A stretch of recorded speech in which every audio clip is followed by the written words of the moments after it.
Buenos días, tardes o noche, de acuerdo a la hora que nos estén escuchando ustedes. El día de hoy tenemos a unos invitados de lujo. Tenemos a unos invitados que los estimo además de con todo el corazón.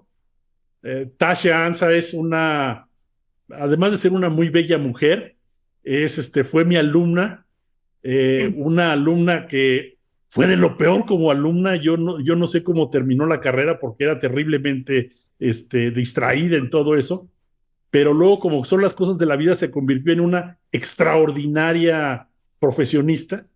Luego es una extraordinaria también educadora en estos asuntos de recursos humanos, una directora de recursos humanos muy reconocida, y no solamente eso, sino que aprendió de su padre y junto con su padre todo lo que tiene que ver con indicadores.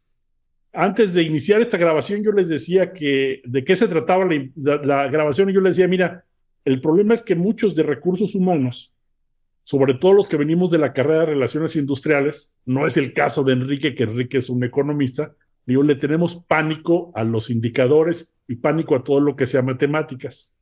Y luego nos asustan, a mí me asustaban mucho de el 6 sigma y todo lo que tenía que ver con muchas matemáticas o muchos indicadores. Y luego yo decía, cuando un piloto de Fórmula 1 va a más de 300 kilómetros por hora, solamente ve uno o dos indicadores. Es imposible ver más indicadores. Y yo creo que la cabina de los pilotos de avión, todos los indicadores es más para darle serenidad al público que para que realmente lo que va a ver el piloto en ese momento. Entonces, ¿qué funciona? ¿Qué no funcionan?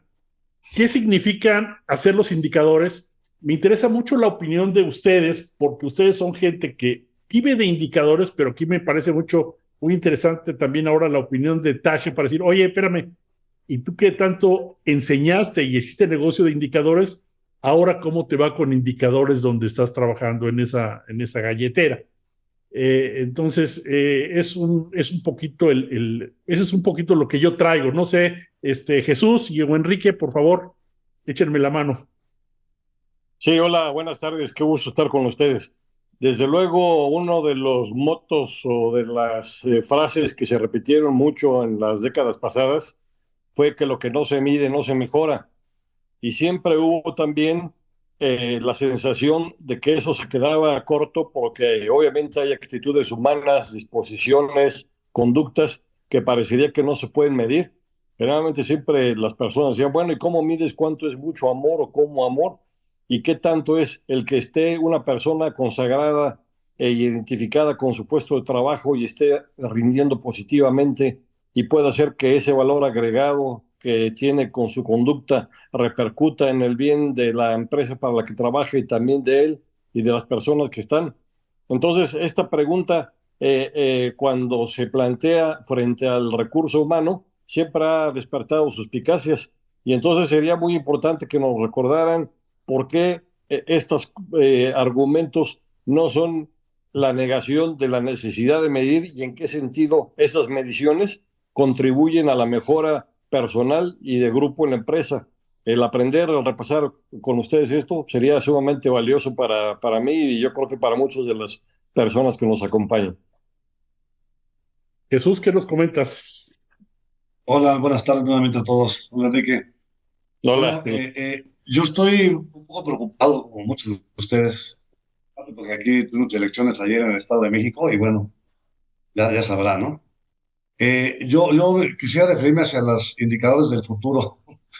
Creo que estas revoluciones que hemos tenido desde el siglo XVII con la industrial nos llevó a tener un aumento en la producción desde el punto de vista mecanizado, la migración de la gente del campo a las ciudades, la expansión industrial en sí misma, ¿no? Después nos llevó a la segunda revolución cuando en el ramo automotriz tuvimos el auge de medios de transporte, una productividad mucho más a flor de piel. La tercera que nos llevó a temas de computación y todo este asunto de tener más calidad, de tener más eficiencia en las operaciones. Y luego ya entramos a la etapa de la tecnología como el Internet, donde hubo intercambio de procesos, ¿no? Los celulares, las computadoras. y la inteligencia artificial. En la última, la que llaman la 5G, la 5.0, creo que ahí está la robótica y una serie también de formas de trabajar, y todo apunta a que en el futuro tendremos una extinción de lo que hoy conocemos como el empleo formal o el empleo permanente, ¿no? Habla mucho de que las nuevas generaciones tendrán un proyecto, se acaba el proyecto, se acaba la chamba, y olvídate de generar antigüedad, y olvídate de generar derechos como hasta ahora hemos conocido en la parte laboral. Yo creo que ustedes que tienen una experiencia muy rica en la parte de su currículum y todo, en toda la experiencia internacional que ya domina, creo que antes estudiábamos para conocer el pasado y pensar en indicadores o en formas de mejorar el presente y el futuro. Hoy tenemos que estar viendo el presente para mejorar el futuro, y no tenemos que ver el pasado, ¿no? Porque va esto muy rápido. Yo creo que también por ahí podemos ver ustedes qué opinan, para dónde apunta estos escenarios en el mundo del trabajo. Y mucho gusto de conocerlos, muy amables. Gracias, igualmente. Sí, pues tiene razón. La verdad es que estos cambios que estamos viviendo en la actualidad ya es lo de hoy y eso nos ha hecho, pues, trabajar de una forma distinta, ¿no? Y uno de esos cambios es que ahora es mucho más importante estar midiendo lo que estamos haciendo para evaluarlo y para ver si vamos bien o si nos regresamos, nos detenemos, hacemos alguna pausa y justo para eso son los indicadores, para medir el desempeño de nuestros procesos, de nuestros objetivos, de nuestros proyectos y de esa manera pues definir el rumbo correcto de las organizaciones, ya no quedarnos en el pasado pensando que las cosas que hemos hecho siempre son las que han funcionado y por lo tanto están bien, ¿no? Ahora hay que estar viviendo con estos cambios día a día. Sí, así es, porque en realidad un sistema de indicadores o KPIs, como también se conoce por sus siglas en inglés, al final son un sistema de gestión, porque es una herramienta para la toma de decisiones. Y obviamente, como ustedes todos sabemos, la esencia de la gestión es tomar decisiones. Y hay dos formas de tomar decisiones. Una forma es pues me late que, o por aquí haz la prueba y error, o la otra forma es usando lo que se conoce como data dura. Esa data dura son exactamente los KPIs, los indicadores. Y entonces necesitamos esos indicadores, pero lamentablemente en México y en Latinoamérica, podría hablar también en general, no hay cultura de medición. Esto de que es importante medir, lo dijo un inglés, Lord Kelvin, en 1886. Para que nos demos una idea de desde cuándo se viene hablando de ese famoso tema de la importancia de medir, ¿verdad? Y tener indicadores. Y lamentablemente en nuestro país no tenemos esa cultura y no sabemos medir. Y entonces le tenemos pánico por muchas razones. Y una de esas razones ha sido principalmente que los directivos o de repente las organizaciones toman estas herramientas como herramientas de castigo o punitivas para señalar a la gente o para despedirla o para, etcétera, lo que sea. Y son herramientas de mejora continua, porque cuando yo voy midiendo y voy detectando variaciones, en ese momento yo puedo empezar a tomar decisiones muy afortunadas de mejora continua que me van a llevar al éxito y que me van a hacer a mi empresa mucho más competitiva que si estoy tomando decisiones exclusivamente por la intuición o inclusive por la experiencia, ¿verdad? Llegamos de repente y nos dicen, es que aquí lo hacemos así porque el abuelito lo venía haciendo desde hace 60 años y pues así lo hacemos. Así es como matamos pulgas acá. Digo, pues saben que, pues discúlpenme, pero eso ya es historia, ¿no? Y obviamente entró hace muy poquito, hace unos 15 años, el famoso análisis de la Big Data Analytics, pero esos son modelos predictivos, esos son modelos que te predicen hacia el futuro algún tipo de tema que quieras estudiar. Y por ejemplo, el señor López-Gatell desarrolló un modelo predictivo que le llamó Centinela para predecir cuántas sería el porcentaje de la letalidad que tendría la COVID-19, ¿no? Bueno, pues como sabemos, no le pegó, pero ni de cerca, ¿no? Despistadísimo. Pero son modelos que en su momento, cuando llegue el tiempo, por ejemplo, el señor López Gatell dijo, para octubre tendremos 60,000 infectados con una letalidad de 2%. Y ese fue su modelo predictivo en base a su modelo Centinela, que era un modelo de análisis de la Big Data, ¿no? Pero como usó variables que no eran las correctas, el modelo no funcionó. ¿Y cómo sabemos que no funcionó? Porque cuando llegó octubre del 2020, se midió con indicadores y datos reales y se dio cuenta de que el modelo estaba totalmente fuera de contexto, ¿verdad? Andábamos cerca de 360,000 infectados y el índice de letalidad estaba en 12%, en lugar del 2% que él había predicho con su modelo Centinela, ¿no? Entonces, realmente el problema que tenemos en México es que no tenemos una cultura de la medición. Y ahorita le comentaba yo a Alfredo que al no tener esa cultura de la medición, las organizaciones se lanzan haciendo indicadores según se les ocurra. Y todos son expertos y nadie sabe nada de indicadores. Y entonces empiezan a hacer cosas terribles. Se llenan de indicadores, indicadores que no les sirven de nada, que les quita mucho tiempo y que realmente lo que hacen es que tarde o temprano acaban abortando, como pasó con el Balance Scorecard, que es una muy buena herramienta, pero es una herramienta para el CEO o para el director general, el presidente de una corporación. Pero no funciona cuando queremos bajarla, por ejemplo, a recursos humanos o áreas específicas de recursos humanos, como podría ser el área laboral o reclutamiento o capacitación, etcétera, etcétera, ¿verdad? Entonces, realmente lo que hemos hecho Tasha y yo desde hace ya varios años es buscar un modelo muy simplificado de medición y entender exactamente qué es lo que queremos medir. Queremos medir el desempeño para poder en su momento evaluar si ese desempeño está correcto y si no está correcto o hay variaciones, poder tomar decisiones que vayan llevando a la empresa exactamente en el camino que hemos planeado o que buscamos para la mejora continua y para el éxito de la organización.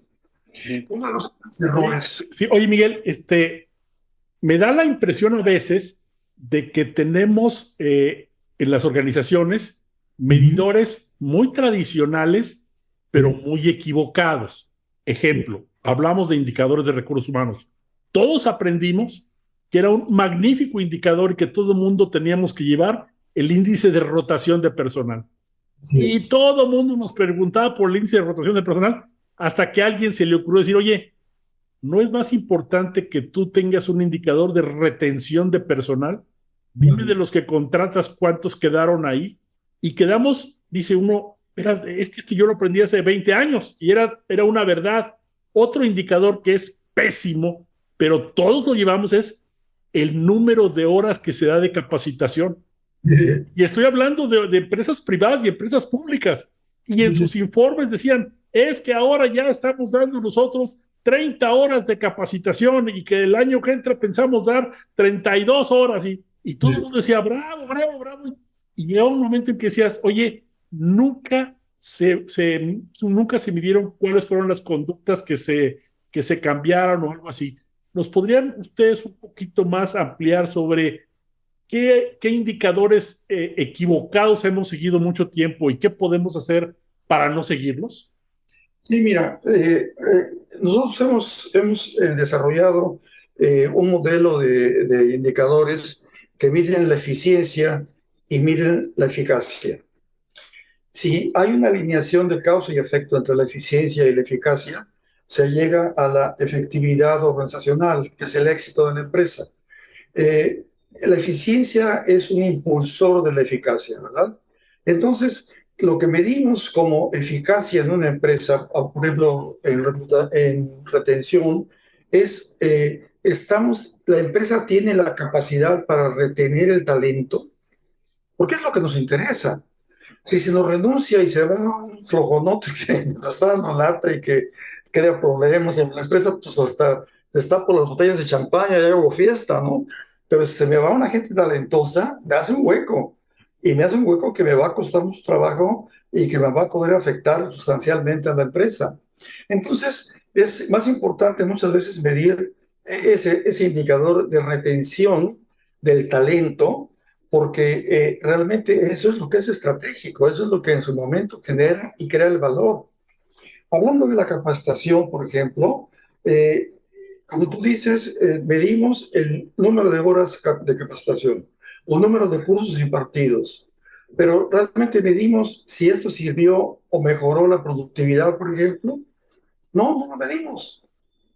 O sea, hay que entender que capacitar al personal eh, lo podemos entender como un proceso, pero también es un proyecto de mejora de la empresa.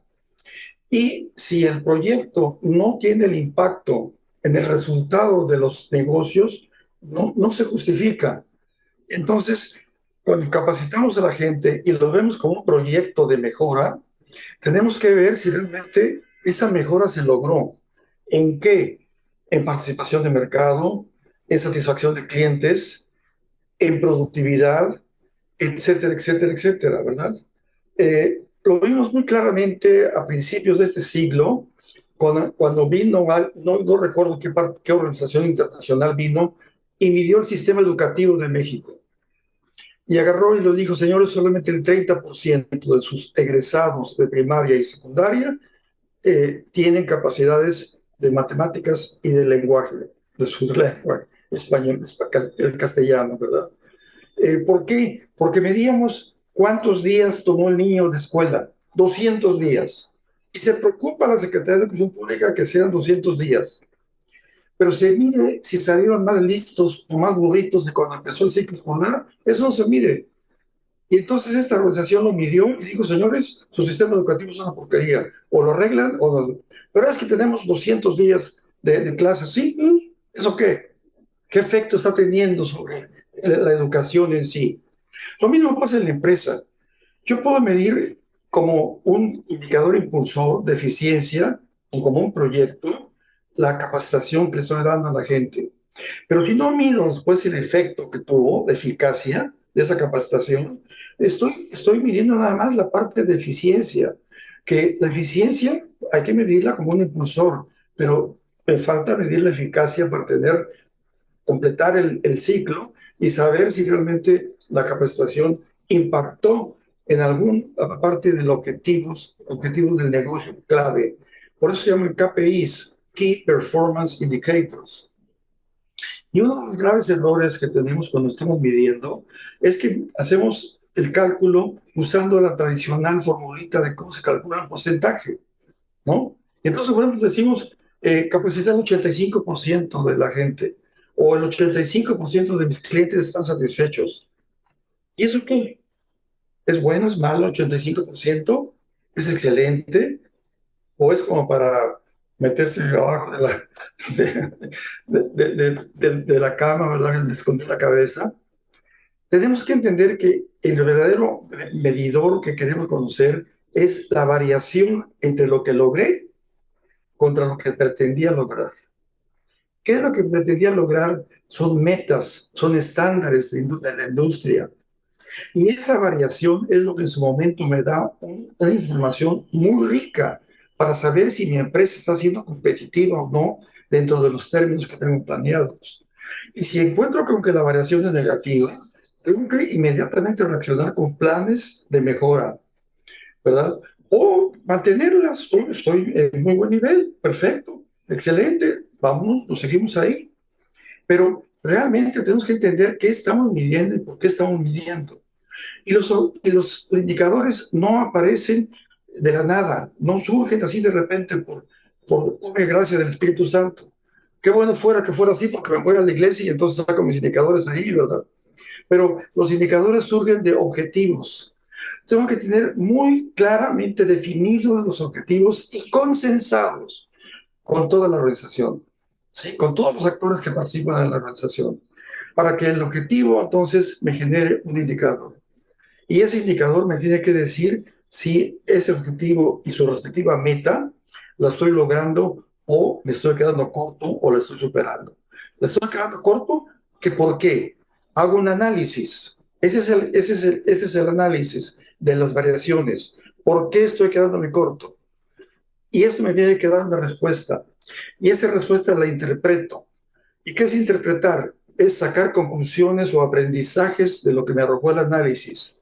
Y ese aprendizaje y esa interpretación se debe de convertir en un plan de acción de mejora continua. Y entonces ahí es cuando el sistema se convierte en un sistema de gestión exitosísimo, porque eso te lleva a la mejora. ¿Les estoy hablando de algo nuevo a los países desarrollados? No. Tristemente nos llevan una gran ventaja de muchos años y hay hay una gran brecha entre los países desarrollados y nosotros. A mí me pasó un caso muy particular y muy penoso, porque yo asistí a un congreso con Kaplan y Norton y estuve platicando con el doctor Robert Kaplan, que es uno de los coautores del Balance Scorecard, y le dije, oiga, doctor, con todo respeto, pero ustedes cuando están escribiendo sus libros, que llevan el quinto libro, pues, esos señores, no hablan de indicadores, nada más de repente en un capítulo dicen, y aquí van los indicadores, pero no nos dicen nada. Y me quedó viendo como diciendo, bueno, ¿de dónde viene? ¿De qué siglo viene? ¿O de qué caverna viene? ¿No? Y me dijo, ¿qué no sabe usted calcular indicadores? Y bueno, por cuidar la patria, ¿no? Y la nacionalidad, le dije, no, pues sí sabemos, pero sería interesante con nosotros. Ya no supe cómo arreglarlo. Pero fíjese lo que me contestó, que usted no sabe. Y sí, la verdad, si buscamos en la literatura, hay pocas cosas de indicadores, porque esos países que escriben tanto sobre administración y gestión y estrategia y todo, se van a los indicadores porque asumen que ya sabemos de eso, porque ellos lo vienen haciendo hace 40, 50 años. Y esto es una gran brecha que traemos en México y en Latinoamérica en general contra esos países, porque estamos trabajando todavía con herramientas que no nos permiten ser competitivos. Y esta es exactamente la brecha que hemos tratado de cerrar. ¿Cómo le hemos... ¿Por qué pasará eso? Yo recuerdo que hace unos 15 años o por el estilo, estuvo aquí Jack Fitzgerald, que tenía su famoso libro y su curso sobre medidores de recursos humanos. Incluso en México haciendo varios años una encuesta en la que nos ofrecían las empresas no solo el desarrollo del sistema de indicadores, sino también, lo que era muy interesante, que era el comparativo entre empresas que compartían indicadores similares.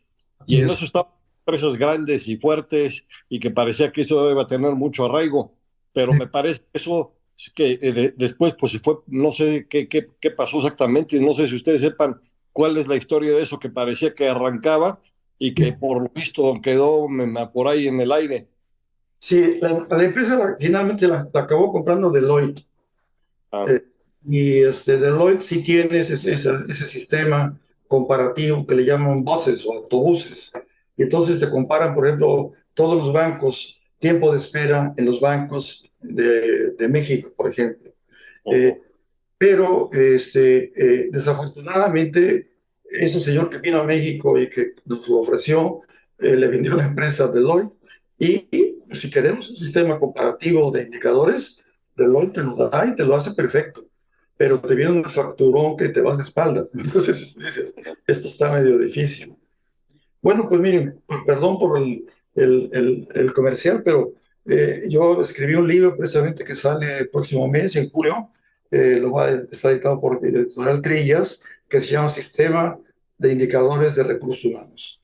Y lo hice específicamente de recursos humanos porque es una de las áreas, como acaba de mencionar Alfredo, o Marco, creo que fuiste tú, que mencionaba que cómo medimos el comportamiento, la conducta, cómo medimos el trabajo en equipo. Bueno, todo es medible siempre y cuando lo pueda llevar a una unidad de medición. Esa es metodología, ¿sí?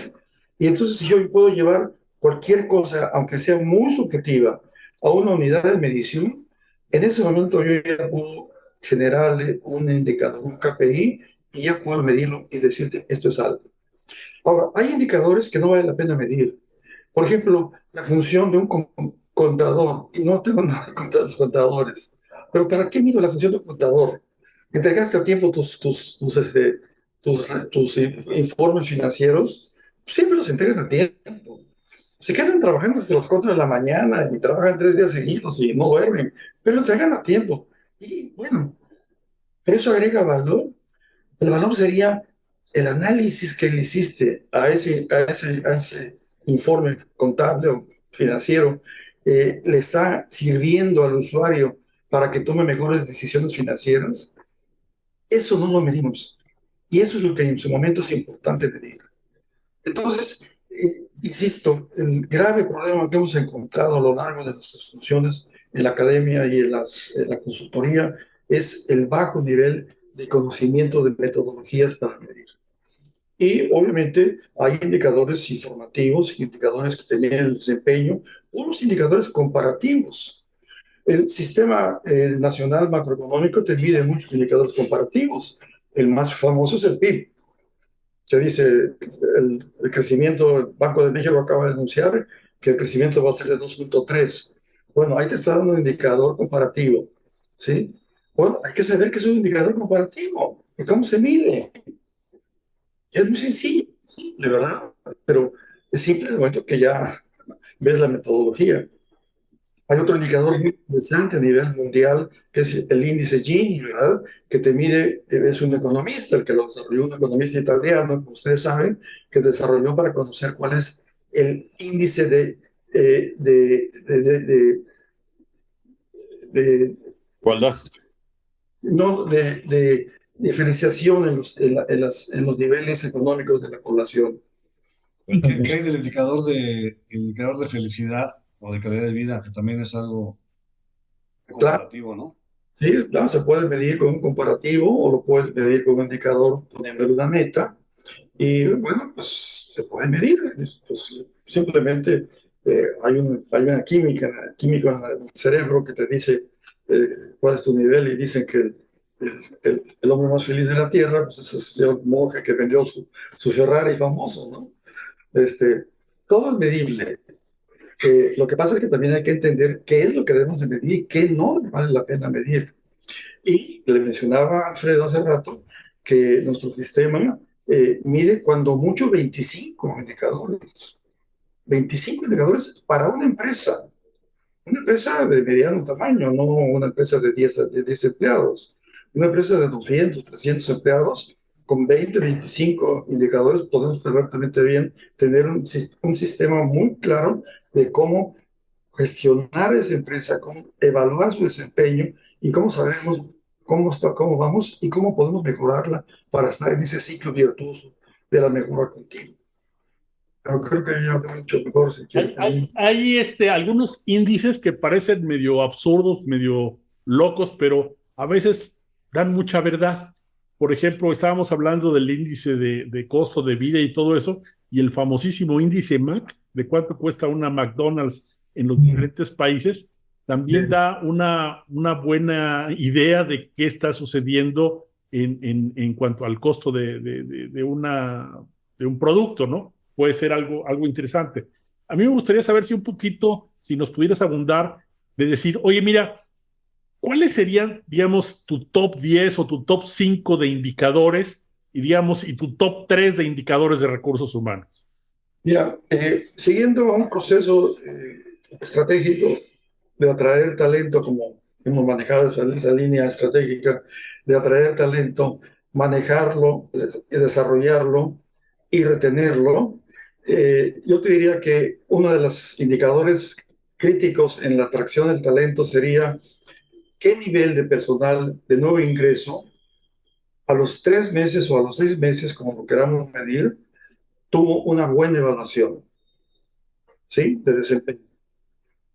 ¿Por qué? Porque ahí no estoy midiendo en qué tiempo cubrí o no cubrí la posición vacante. Estoy midiendo si a la persona que incorporé a la empresa me está aportando valor. ¿Por qué? Porque es una gente que está teniendo un buen desempeño. Y con eso yo puedo evaluar la función de reclutamiento, selección y contratación nuevamente de una forma muy estratégica. Ese sería el primero contestando tu pregunta. Perfecto, ese sería. Otro indicador. Los españoles le dirían, estás midiendo la performance. Exactamente, sí, pero performance de los de nuevo ingreso, ¿verdad? Correcto. Para ver si realmente reclutando es gente, porque yo puedo cubrir una posición con un costal, ¿sí?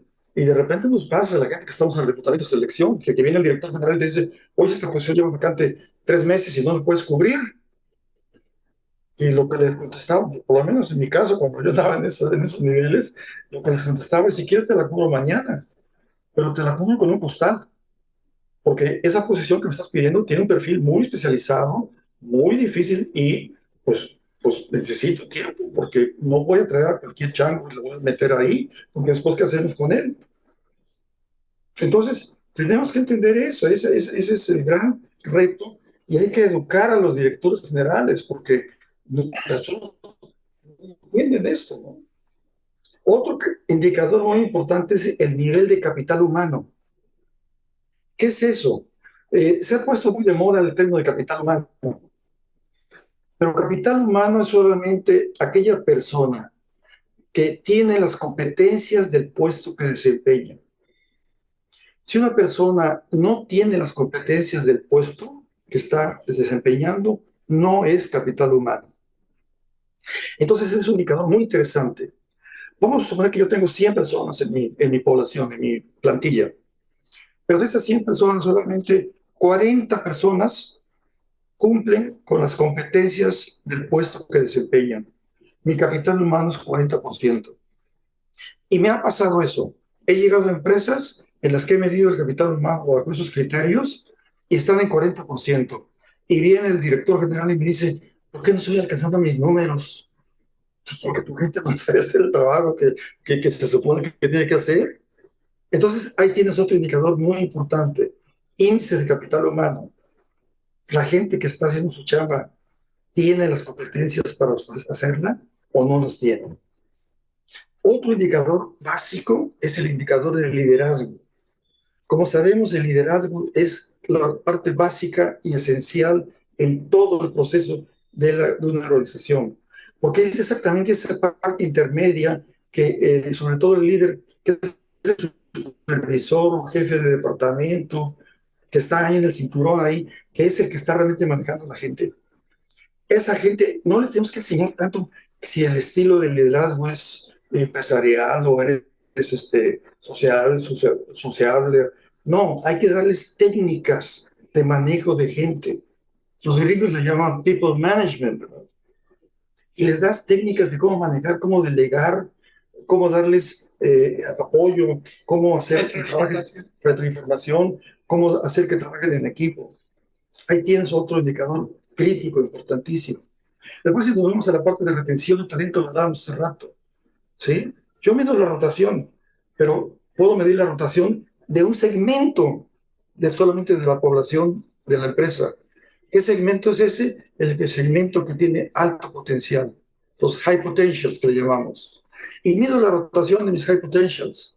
Y si tengo ahí una rotación alta, quiere decir que mi empresa no está teniendo la capacidad para retener el talento. Ese es otro indicador crítico y estratégico que debemos de medir. Y obviamente ahí están unos cuantos indicadores con los que yo empezaría a medir en una empresa inmediatamente para saber cómo está su nivel. Y ya con eso yo puedo ya tener una idea muy clara. ¿Sí? Y ahí está el gran reto. Pero la metodología es exactamente el nombre del juego. Entender cómo desarrollar mis indicadores, cómo medirlos y cómo aprovecharlos, cómo usarlos.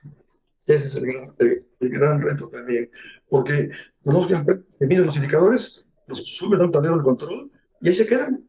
Ok, pues ven. Oye, pues aquí hay algo, hay que arreglarlo. No, no, no.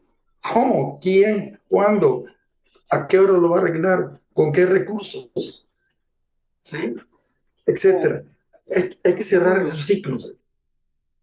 Ahorita tenemos en la humanidad enormes problemas desafiantes, ¿no? Desde escasez de agua, extinción de especies, medio ambiente, muchos temas ahí pendientes y hay uno muy importante que es el de la salud global, la salud ocupacional y lo que viene pactado ahora en la norma 35, se está visualizando que va a ser una de las principales causas de incapacidad en los próximos años, en los venideros. ¿Cómo vamos a medir esa parte de la fragilidad, la vulnerabilidad de nuestra gente? ¿Qué tipo de herramientas debemos tener? ¿Cómo va a ser el proceso de selección ahora para que no seamos discriminados porque tengo alguna persistencia, alguna enfermedad o padecimiento? Se habla mucho del tema de lo biopsicosocial, ¿no? Como el tema de la ansiedad y cosas que no se pueden medir tan fácilmente. Una persona que Sí, vivió un secuestro, que tuvo un asalto a vistas o cerca de la combi que iba a trabajar, la gente va a decir, oye, hoy no puedo trabajar, me voy a mi casa y me declaro incapacitado o me autodeclaro, ¿no? ¿Y cómo vamos a medir esa parte de la honorabilidad de las personas, de la franqueza o la eficiencia, digamos, más bien, la realidad medible, pues, en esos casos, cómo se va a llevar a cabo, ¿no? No tengo idea. sí, mira, la metodología que nosotros proponemos para medir empieza por validar el indicador que vas a medir. ¿Cómo validamos un indicador? Partimos de un objetivo, como dijimos, y la pregunta que tenemos que hacer es, ¿qué quiero saber de ese objetivo? Y eso me va a permitir enfocar y tener claridad de qué quiero saber para saber qué indicador tengo que medir ahí. Y segunda pregunta, esto es importante, esto va a tener un impacto en la organización, en la comunidad, en lo que sea, o en la empresa. La respuesta es sí. Ahí pasamos, eso es un tamiz, es un filtro. Y con eso ya tengo mi primera parte. Después mido, después calculo el indicador y reporto su variación. Ese es el indicador, la variación. No me interesa lograr si logré el 85% o el 10% o lo que sea. Lo que me interesa saber es, yo quería lograr el 85%, logré el 80%, tuve una variación del 5%. Ese 5% es el que me interesa. Ese 5%, en el ejemplo que estoy poniendo de que quería lograr el 85 y logré el 80, me está arrojando que tuve una variación negativa de un 5%. Ese 5% lo tengo que analizar.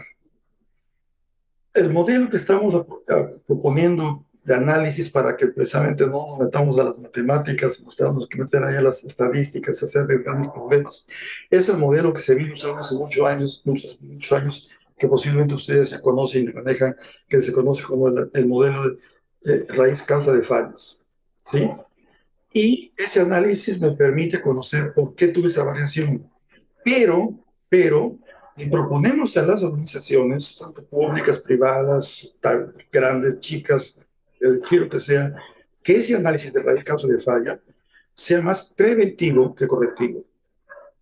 Entonces, contestando a tu pregunta, si yo hago un análisis raíz causa de falla preventivo de los asaltos que tienen las personas que se suben a una combi o unos y los asaltan cuando se suben, y empiezo a hacer un análisis preventivo, puedo tener mucho más éxito que si estoy haciendo análisis correctivos de robos que ya, o asesinatos que ya sucedieron cuando se subió un malandrín y ya le robó o mató a un pobre cristiano que iba a ir en la combi.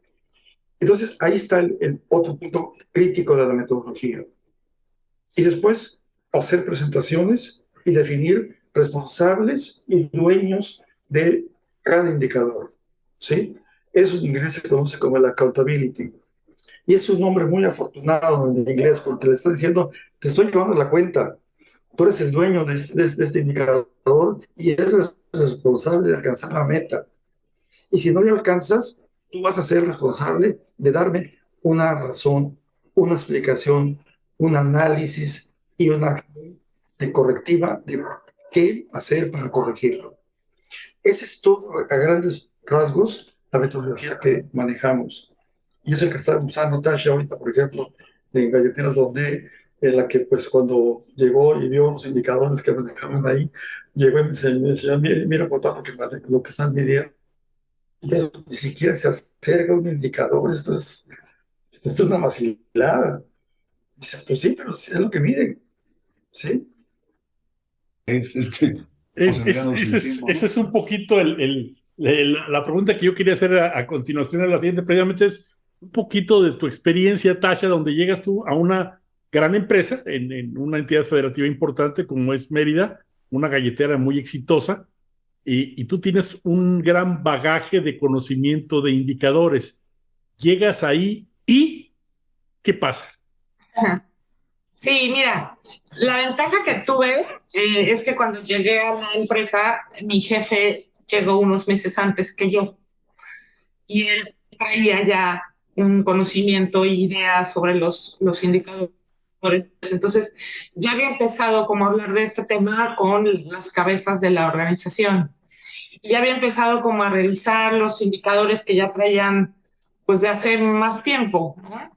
Entonces, no llegué de cero, ya había como un esfuerzo ahí anterior para mejorar, pero aún así, la verdad es que los indicadores, pues no eran indicadores realmente de desempeño, eran solamente pues datos informativos, era conteo de ciertas cosas o de ciertos resultados, pero no había justo esa comparación contra la meta, por lo que no había una variación y por supuesto no había un análisis de saber qué era lo que estaba pasando y por consecuencia no había una mejora continua, ¿no? Y creo que es algo que pasa mucho en las empresas mexicanas, que supuestamente tienen un sistema de indicadores, pero realmente cuando te metes a fondo, pues te das cuenta que no son indicadores de desempeño, tal vez manejan indicadores informativos, si bien te va, ¿no? Pero no hay realmente todo un sistema de gestión por indicadores, pues la verdad es que al menos creo que las empresas mexicanas todavía no están en ese nivel, ¿no? Y es justo lo que estamos trabajando ahorita en la empresa, estamos reconstruyendo, les dimos el curso, estamos borrando algunas cosas, mejorando otras, empezando otras desde cero, para pues, realmente crear todo un sistema de gestión para tomar decisiones, pero basados en información real y fidedigna, ¿no? Ok, muchas gracias. Me gustaría un Sí, poquito afortunadamente. me gustaría un poquito la opinión de Jesús o de Enrique, que ellos trabajaron en empresas más serias, más importantes, porque desafortunadamente la experiencia que tengo yo más clara cuando yo trabajé en Olivetti era que teníamos que tener un ISO 9000 para poderle vender a Pemex. Entonces nos juntó el Sí. director y nos dijo, miren, ¿vieron ustedes la película del Gran Golpe? Pues sí, sí me recuerdo de esa, ¿no? Que era toda una farsa.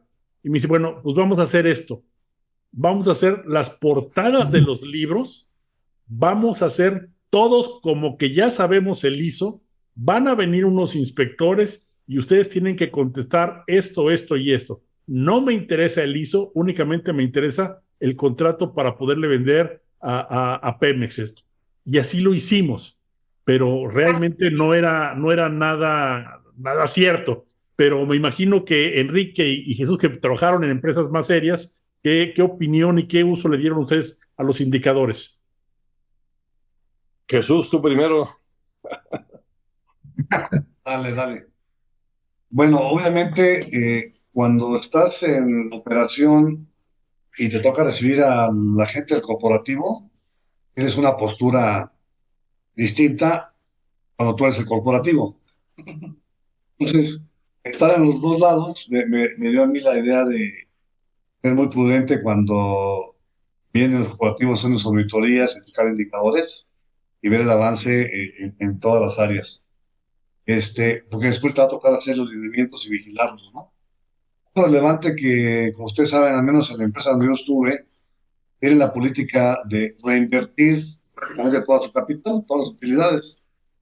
Entonces, esto ha hecho que pues, el crecimiento sea muy consistente, muy constante y sigue creciendo todos los años, ¿no? Entonces, en las réplicas de varias de las prácticas, lo que más importaba es esto que acaba de comentar Miguel Ángel, que es en dónde está la generación de valor de los indicadores.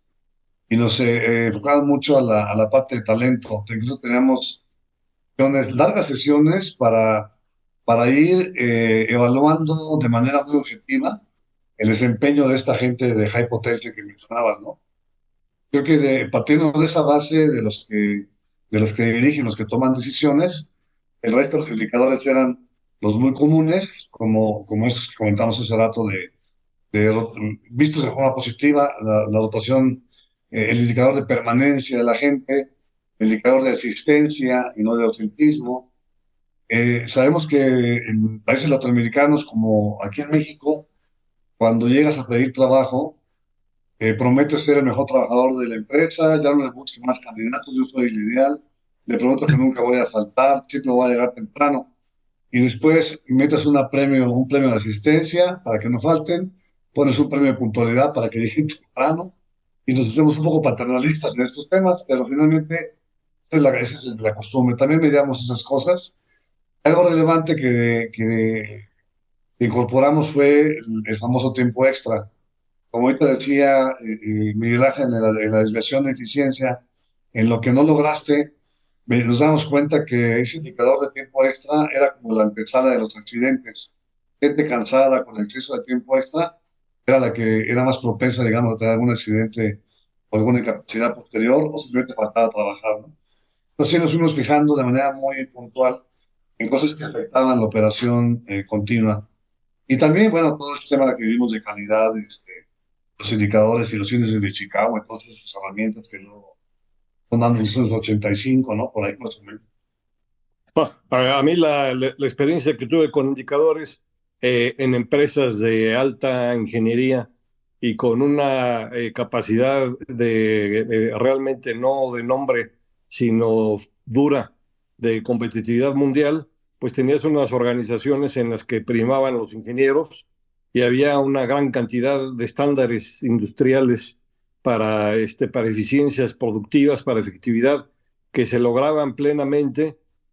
Había, por ejemplo, el objetivo de estar siempre en el primer cuartil de coste de producción, o sea, en el más bajo, y consistentemente se lograban, pero luego veías que había muchos factores externos que estaban influyendo eso o que podían distorsionarlo de alguna manera. Entonces hicimos una experiencia, fueron muchas experiencias de hacer indicadores. Alguna vez en algunas, era una empresa grande, entonces tenía muchas empresas dentro de la panza y entonces se podían hacer muchos experimentos y llegamos a tener empresas en las que llegó a haber tantos indicadores que la gente estaba trabajando para los indicadores y perdía de vista objetivos. Y entonces, pues a la hora del check sí había muchas palomitas, pero ahora de los resultados no se estaban dando, había algo que faltaba. Y en ese momento se introdujeron también los primeros indicadores para recursos humanos, muy centrados también en la adquisición y conservación de talento, pero esto ya con unos niveles de personas muy especiales, muy especializadas en el tipo de trabajo que hacían, en las que tenías que competir incluso internacionalmente por ese tipo de talento. Y ahí, aunque a veces teníamos la información, lo que no teníamos era la lana. Y entonces, ahí la forma de darle la vuelta a la tortilla, pues fue empezar desde abajo, desde que la gente estaba estudiando en la universidad, ir teniendo estudiantes desde segundo semestre que ya habiendo decidido un path de carrera profesional, trabajaban un día a la semana en la empresa y ahí se les iba conociendo y se les iba imbuyendo la cultura. Y entonces eso dio muchos éxitos a la larga. Pero también una empresa que podía darse el lujo de hacer planes un poquito más a largo plazo. Y entonces eso fue también muy gratificante. Y también mucho dependíamos de los indicadores, a veces de la proactividad o de la empatía de los jefes. Muchas veces para que los indicadores funcionaran, había que cambiar algunos jefes que no estaban con la disposición de medir. Porque efectivamente, como lo mencionaba Miguel, muchos de los jefes tomaban esos indicadores como el principal argumento para despedir gente.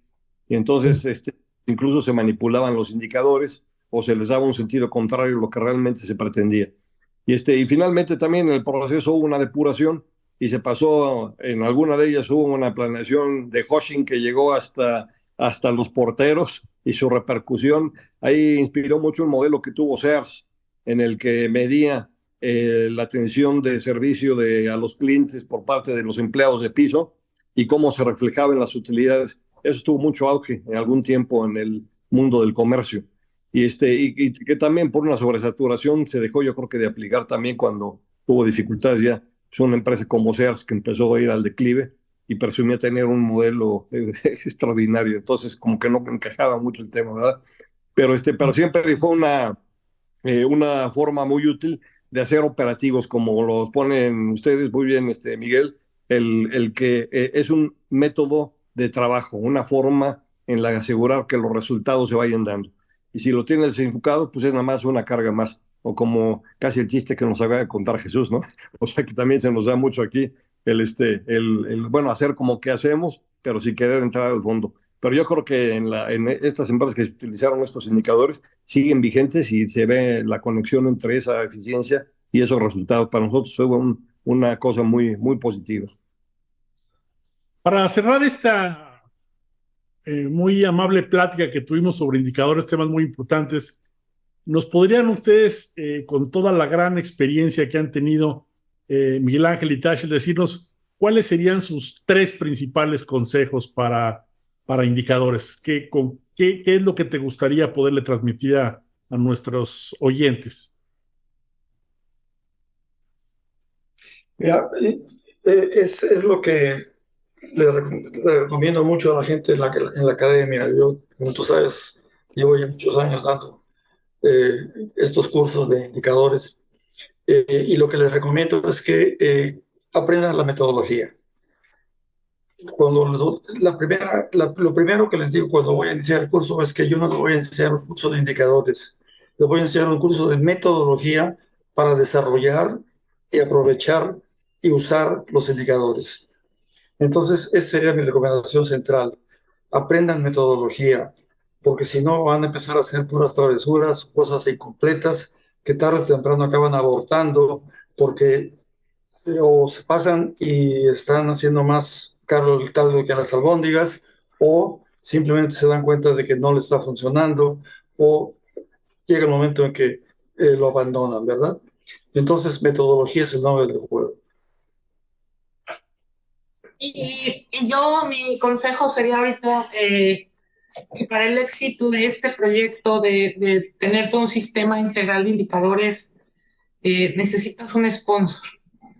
Y ese generalmente es el director general o el mero jefe o el dueño o como se llame. Pero es importante que la alta dirección esté convencida de los beneficios de implementar un sistema como este, porque es ríspido, porque a la gente no le gusta medir, porque creen que más que para ayudar es pues para juzgar o para buscar culpables. Entonces, puede haber cierta resistencia y si la cabeza de la organización no está realmente convencida o comprometida, pues no, va a ser muy difícil que llegue a buen puerto. Muy cierto. Ok, muy amable. Les agradecemos muchísimo esta gran plática y me da mucha tristeza ahora sí que como país, un poquito lo que decía Jesús, cuando nosotros estábamos ya con el famosísimo sistema PISA, implementándolo en los medidores de educación durante más de 4 o 5 años, por una decisión gubernamental decidieron que no hay que medir, que no vale la pena medir y que mejor pasaran todos los niños porque es más importante su felicidad que su desempeño. Y eso pues realmente yo creo que como país nos va a traer en algún momento alguna consecuencia.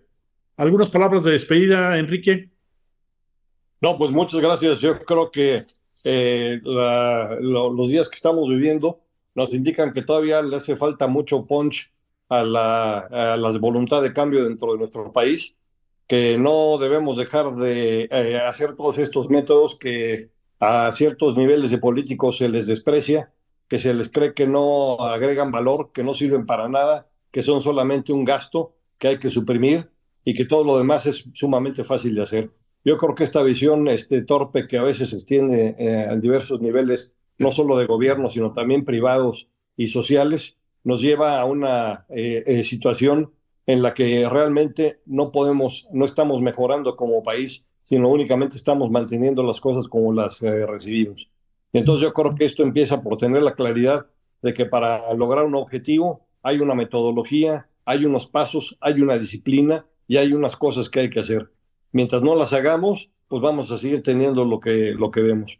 Pero yo creo que como ahora que Miguel publique su libro, pues nos dará también el aviso para que podamos recordar que está esa herramienta disponible. Y aquí tenemos otro profesor y profesional mexicano que está comprometido con esa mejora de nuestro país. Bueno, yo nada más también pensando en el efecto de la globalización, sobre todo después de la Segunda Guerra Mundial, que nos ha faltado indicadores contundentes, incluso para cuestionar lo que está haciendo la ONU en nuestro sistema global, ¿no? Creo que hay indicadores que no se permiten el lujo de que en algunos países sigan ocurriendo datos como extrema pobreza y que esos indicadores no reflejen una reacción de parte de los gobiernos que están a cargo.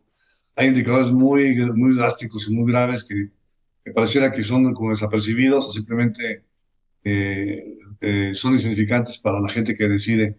Estoy de acuerdo con tener un sponsor importante y está pues, en seguir insistiendo en la cultura, en que esta globalización realmente llegue a una modificación y una transformación social, ¿no? En indicadores clave de felicidad, de que la gente esté con igualdad de posibilidades de crecer. Llevar un indicador de movilidad interna en las empresas también es muy sano. La gente quiere retos, la gente quiere prepararse, superarse, y a veces duran ahí 5 años en un solo puesto.